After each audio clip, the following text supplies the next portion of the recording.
नहमदुहु व नुसल्ली व नुसल्लिमु अला रसूलिहिल करीम बिस्मिल्लाहिर रहमानिर रहीम। नमाज को बाजमात अदा करना चाहिए। नमाज को बाजमात अदा करने के कितने फ़ज़ाइल हैं। जनाब रसूल अकरम सल्लल्लाहु अलैहि वसल्लम ने क्या फरमाया है। हज़रत इब्न उमर रज़ी अल्लाह तआला अन्हु से रिवायत है कि जनाब रसूल अकरम सल्लल्लाहु अलैहि वसल्लम ने इरशाद फरमाया कि जो नमाज जमात के साथ अदा की जाए वो नमाज 27 दर्जे ज़्यादा अफजल है उस नमाज से जो अकेले पढ़ी जाए।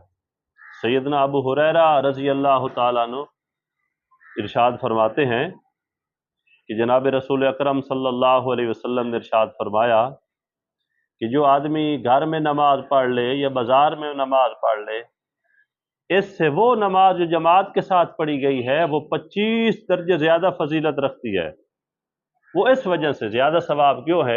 इस वजह से कि जब आदमी अच्छी तरह वज़ू करता है, फिर नमाज के लिए मस्जिद की तरफ निकलता है और जाता ही सिर्फ नमाज पढ़ने के लिए है, उसे और कोई काम नहीं होता, यानी घर से निकला ही इस इरादे से है कि मैं नमाज पढ़ने के लिए जा रहा हूँ, तो हर हर कदम पे उसे नेकी मिलती है, उसका दर्जा बुलंद होता है, हर हर कदम पे उसका गुनाह माफ़ होता है। और जब वो नमाज पढ़ लेता है और नमाज पढ़ के वहीं बैठा रहता है तो फिरिश्ते उसके लिए दुआ करते हैं अल्लाह के हुजूर, क्या अल्लाह इसके ऊपर रहम फरमा। आदमी नमाज से पहले भी कुछ देर मस्जिद में चला जाए, जब तक नमाज के इंतज़ार में मस्जिद में बैठा रहेगा तो वो नमाज में ही शुमार होगा। सैयदना अनस बिन मालिक रज़ी अल्लाह तआला अन्हु जनाब रसूल अकरम सल्लल्लाहु अलैहि वसल्लम का एक इरशाद गिरामी नकल फरमाते हैं कि जिस आदमी ने 40 दिन तक तकबीर उला के साथ नमाज अदा की, अल्लाह जल्ला शानुहु इस बंदे को 2 इनाम अता फरमाते हैं, 2 परवाने अता फरमाते हैं, 2 टिकट अता फरमाते हैं।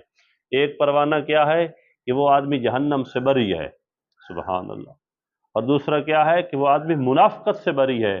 तो मेरे भाइयों, हम कितने कोर्स करते हैं, हम कितने दुनिया हासिल करने के लिए कितने कितने हम काम करते हैं, तो अगर हिम्मत करके आदमी ये भी 40 दिन एहतमाम कर ले कि नमाज को तकबीर उला के साथ पढ़े, तकबीर उला के साथ पढ़े, जमात के साथ पढ़े, तो ये 2 परवाने मिल सकते हैं कि आदमी मुनाफ़क़त से भी बरी है और आदमी जहन्नम से भी बरी है। और एक रिवायत में आता है कि जो तकबीर उला है, तकबीर उला के साथ नमाज पढ़ना, तकबीर उला के साथ मिल जाना, क्या मतलब है कि जब इमाम कहे अल्लाहु अकबर तो आदमी उसी वक्त साथ अल्लाहु अकबर कह ले, तो ये तकबीर उला है। तकबीर उला के साथ अगर आदमी नमाज पढ़ता है तो इसका अजर व सवाब दुनिया व मा फीहा से ज़्यादा है।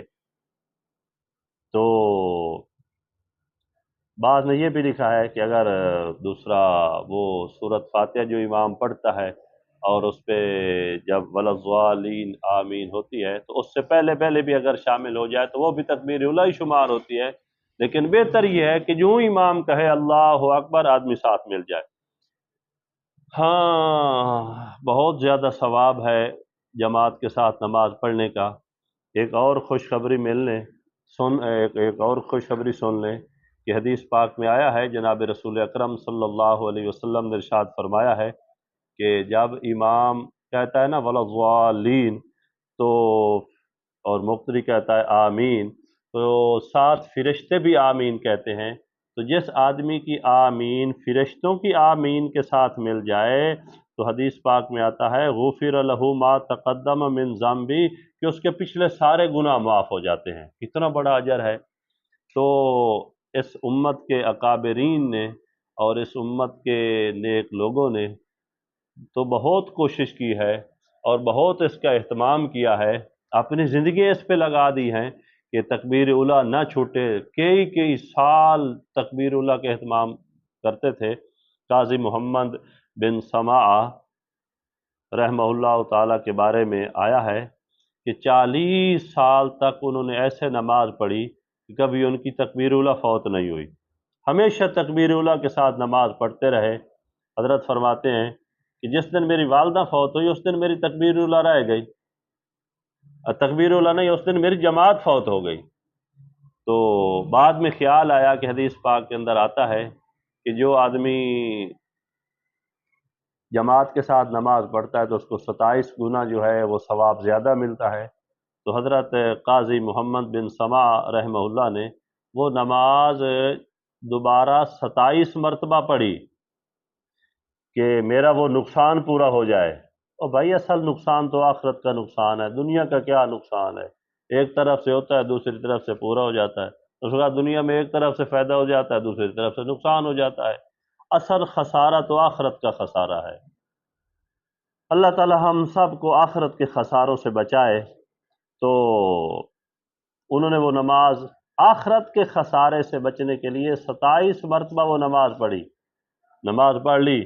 بعد میں جب سوئے تو نیند آئی، نیند کے اندر دیکھتے ہیں، خواب میں دیکھتے ہیں، ایک کہنے والے نے کہا کہ اے محمد تم نے 27 دفعہ نماز تو پڑھ لی کہ مجھے وہ 27 گنا اجر و ثواب مل جائے، لیکن اگر آپ امام کے ساتھ پڑھتے اور امام کہتا وَلَضَّالِّينَ اور آپ اس پہ کہتے کہ آمین اور آپ کے پچھلے سارے اس آمین پہ گناہ معاف ہو جاتے، وہ اجر تو ادھر رہ گیا نا، اس کا ثواب تم کہاں سے حاصل کرو گے؟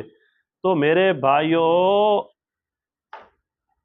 حضرت مولانا عبدالحی صاحب رحمہ اللہ تعالی اس واقعے کی طرف اشارہ کر کے فرمایا کرتے تھے کہ اگر آدمی کی نماز جماعت سے رہ جائے، بعد میں جتنی مرتبہ ہی وہ آدمی نماز پڑھ لے، چاہے ہزاروں دفعہ ہی نماز کیوں نہ پڑھ لے، اس کے اجر و ثواب کو نہیں پہنچ سکتا۔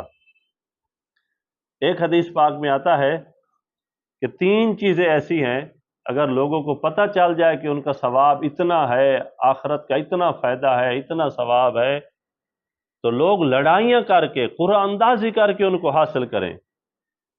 پہلی چیز اذان کہنا، اذان کہنے پہ کتنا اجر و ثواب ہے، اگر اس کے ثواب کا پتہ چل جائے تو لوگ لڑائیاں کریں آپس میں، ایک کہے میں اذان دوں گا، دوسرا کہے نہیں میں اذان دوں گا۔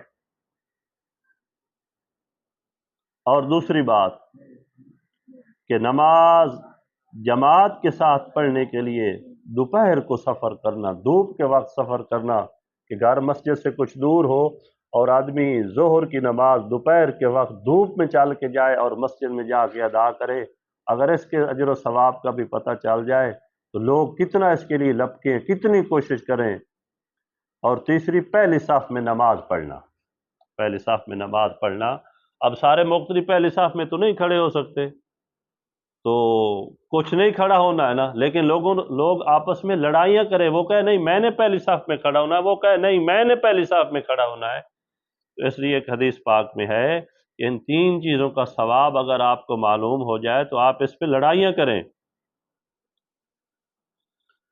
بھائی ہمارے سلف صالحین جو لوگ نمازوں کا صحیح اہتمام کرتے تھے، تکبیر اولیٰ فوت نہیں ہونے دیتے تھے، جماعت فوت نہیں ہونے دیتے تھے، اگر ان کی کبھی تکبیر اولیٰ فوت ہو جاتی تو اس پہ وہ 3 دنوں تک غمزدہ رہتے، اور اگر ان کی جماعت فوت ہو جاتی تو اس پر وہ 7 دن تک غمزدہ رہتے، جماعت کے فوت ہونے کا 7 دن تک ان کے اوپر اثر رہتا۔ تو اتنے سارے فضائل ہیں جماعت کے ساتھ نماز پڑھنے کے کہ ہم کوشش کریں کہ ہم سے یہ فضائل رائے نہ جائیں، کوشش کر کے تکبیر اولیٰ کا بھی اہتمام کریں اور جماعت کا بھی کیا ہے اہتمام کریں کہ نماز ہمیشہ ہم جماعت کے ساتھ پڑھیں۔ نماز کی جو اصل فرضیت ہے وہ ہے جماعت کے ساتھ ہے۔ دعا ہے کہ اللہ تعالیٰ عمل کی توفیق عطا فرمائے۔